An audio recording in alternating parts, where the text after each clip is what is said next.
радует, что вы овладеваете знаниями, иностранными языками, стремитесь быть открытыми к инновациям. Среди вас немало ребят, чей ум, знания уже сейчас приносят пользу в Родине.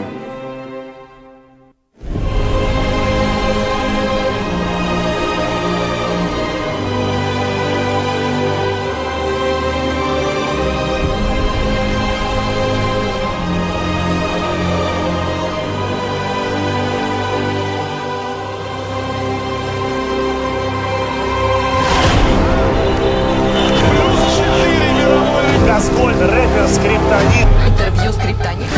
Здесь это ошибки. Мы делаем также и детские протезы, первые в Казахстане.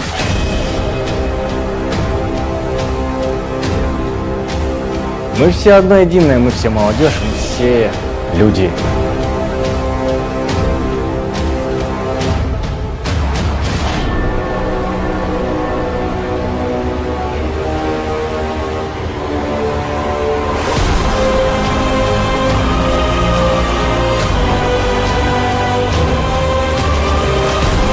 Ты можешь достигать высот даже среди непрофессионалов.